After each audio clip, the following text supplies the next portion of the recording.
Hay una dependencia de la tecnología. Ser humanos en la virtualidad. Es un asunto que hay que medirlo por el tema generacional. Los algoritmos de las redes sociales tienen esa complejidad.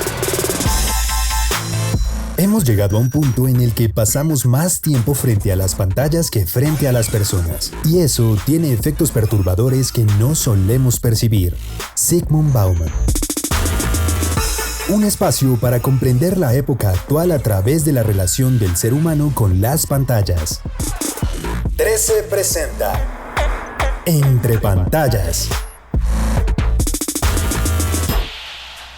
Catalina Restrepo es comunicadora social y periodista con maestrías en marketing digital y gobernanza, conocimiento y experiencia en comunicación política, gestión de políticas públicas, comunicación de gobierno y gestión de proyectos en los sectores TIC. Y hoy conversa con Diego Loaiza Entre Pantallas. En el capítulo de hoy, Catalina Restrepo. Catalina, muchas gracias por estar en Canal 13 y por hacer parte de estas reflexiones. Diego, gracias a ti por esta valiosa invitación y por estos espacios de reflexión. Nos gusta arrancar con una frase de Zygmunt Bauman que hablaba de ese mundo online y offline, y con lo que él menciona también hace una reflexión y nos invita a pensar en algo bien contundente. Dice Bauman que pasamos más tiempo frente a las pantallas que frente a las personas. ¿Qué tan cierto es esto, Catalina, y eso cómo nos impacta? Bueno, esto es muy cierto. Pasa desde la casa, en la primera infancia y a lo largo de la vida, ¿no? De hecho, hay un fenómeno muy particular que se llama las burbujas de filtro, y más allá está el tema del síndrome del chupete digital. El síndrome del chupete digital es un fenómeno muy particular porque los padres incluso ya le entregan tecnologías digitales a los niños desde muy chiquiticos, simplemente como para que se entretengan y los dejen trabajar, ¿no? Pero realmente a través de esas pantallas pueden pasar muchas cosas, no solamente negativas, también positivas, pero muchas cosas también negativas. Y en el marco de las relaciones sociales en la actualidad, nosotros como seres humanos ya no necesitamos ningún tipo de habilidad social para decirle al otro: ya no quiero hablar contigo, lo que hiciste me afectó, no me interesa hablar más. No, simplemente los bloqueamos, ¿no? Hoy hay aplicaciones, por ejemplo, como Instagram, que nos permiten no solamente bloquear la cuenta de la persona, sino las cuentas que cree a futuro, ¿no? Entonces tenemos todo un fenómeno multipantalla, multiplataforma, convergente, en el cual pasamos de humanizarnos nosotros a humanizar las tecnologías digitales.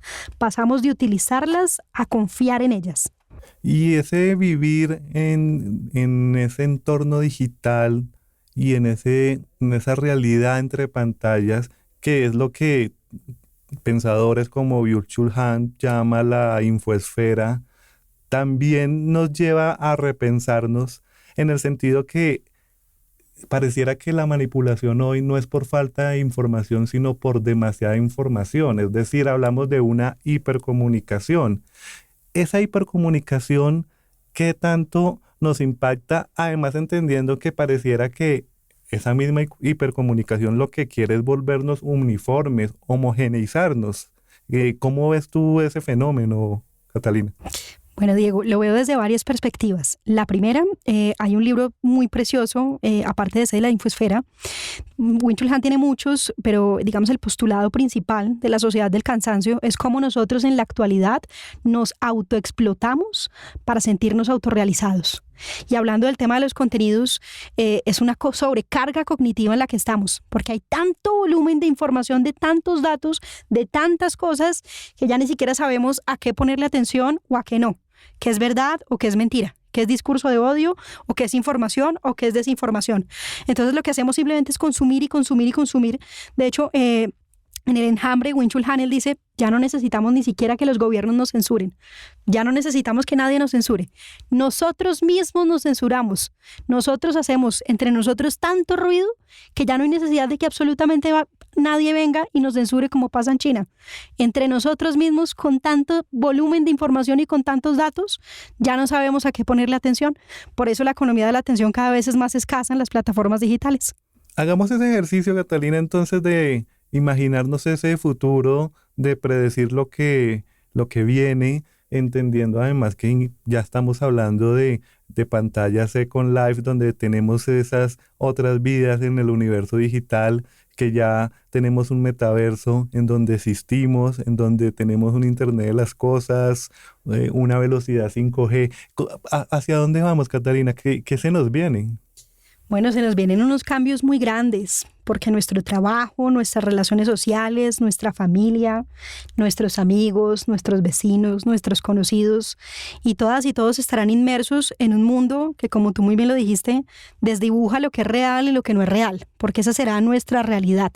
En la actualidad ya existen más de 20 versiones de metaverso y dentro de estas versiones incluso ya se compran terrenos, ya se hacen fiestas, ya se hacen reuniones, también existen violaciones a avatars, ¿no? Aquí como en el eslogan de la Barbie, podemos ser lo que querramos ser, ¿no?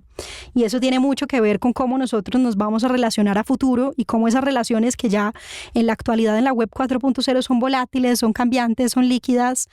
Ahora, pensarnos un poco cómo serán en la web 5.0, imagínate esa evolución, ¿no? Todas las problemáticas sociales que actualmente tenemos migrarán a la web 5.0 y se harán incluso mucho más evidentes esas brechas y esas asimetrías de poder y de control que tienen sobre nosotros, ¿no? Porque todo el tiempo, y ahí traigo un poco el concepto de Shoshana Zuboff, y es el capitalismo de la vigilancia.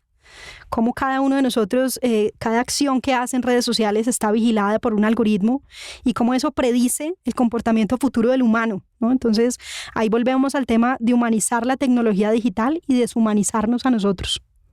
Hablemos de eso entonces, de poder y control, y un poco de lo que es la vigilancia desde los entornos digitales, porque de una u otra forma esto tiene un componente de manipulación e influencia en la formación de la opinión pública. Es decir, esto también está afectando la esfera política, provocando trastornos en los procesos democráticos. Incluso Byung-Chul Han habla de que ya no vivimos en una democracia, sino en una infocracia. ¿Es tan cierto esto? ¿Estamos llegando a eso? Sí, bueno, yo diría que incluso es eso y tal vez más, ¿no? En la actualidad ya vemos estados, no estados-nación, sino estados-plataforma. Por ejemplo, China es un excelente ejemplo de esto, y en China hay todo un sistema de reconocimiento de cámaras, de Internet de las cosas, de semáforos inteligentes, y más allá hay un sistema de recompensas para esos ciudadanos que hablan bien del gobierno. Si hablan bien del gobierno, si piensan igual al gobierno, son ciudadanos que van a tener mejor acceso a sistemas de salud, a sistemas de educación, a pensión, incluso mejor acceso en el transporte público, ¿no?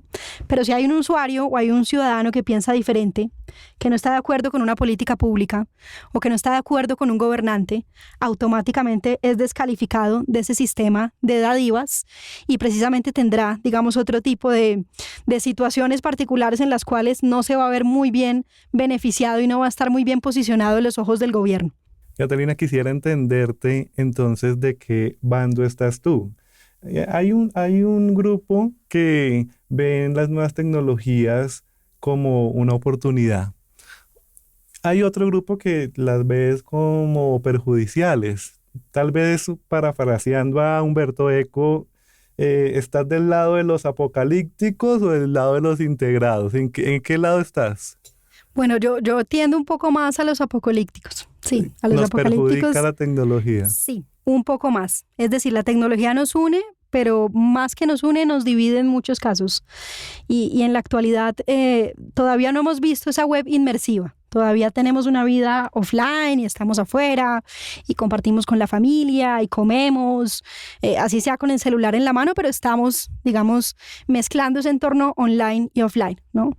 Hay un ilustrador que se llama Steve Coates, que los invito para que visiten la página de Steve Coates, www.stevecoates.com.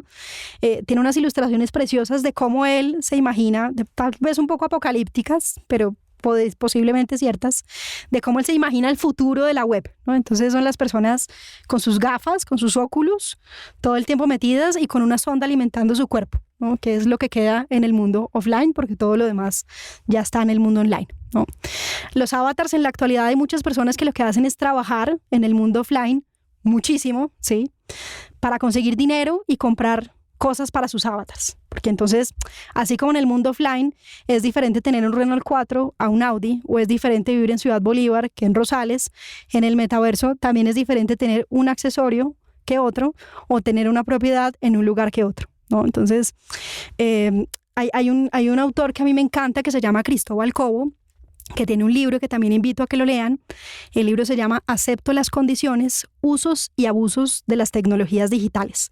Y en ese libro él toca muy bien el tema de la tecnología y dice, lo primero que dice es, no se trata de satanizar las tecnologías digitales, pero tampoco se trata de seguirlas consumiendo como las estamos consumiendo desaforadamente, porque son ellas las que nos empiezan a consumir a nosotros. Las tecnologías entonces no son neutras, nos unen, pero al mismo tiempo nos dividen. Así que yo me voy un poquito más por el tema apocalíptico. Catalina, todo este ejercicio que estamos haciendo con nuestro podcast, un poco también lo hacemos bajo una hipótesis que nos gustaría descifrar o intentarnos responder. Y esta viene siendo casi que la pregunta del millón. Y voy a hacerme entender para poderte invitar a la pregunta, y es que en algún momento McLuhan nos hablaba de los ecosistemas comunicativos y Postman con su ecología de los medios, en donde diferentes especies comunicativas habitan ese ecosistema, la radio, la televisión, los videojuegos, pero en últimas eran tecnologías y aparatos, pero pareciera que hay una nueva especie, que en este caso ya no es un aparato, sino un ser vivo que habita allí. Lipovetsky lo llama el Homo pantagicus, y es ese ser humano que vive, respira y se mueve en torno a las pantallas. Estamos, Catalina, pasando de ser un Homo sapiens a volvernos un Homo pantallus. Sí, y pasa porque estamos dejando de pensar.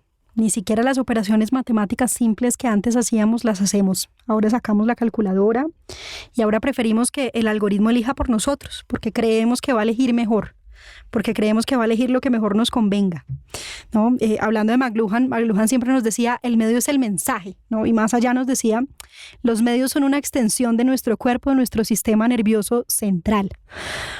Hoy los anunciantes pueden saber si nos emociona una publicidad y pueden saber qué tipo de marketing de contenidos pueden hacer. Este sujeto cyborg, entonces, como tú lo dijiste, está dejando de pensar, está simplemente centrándose en consumir.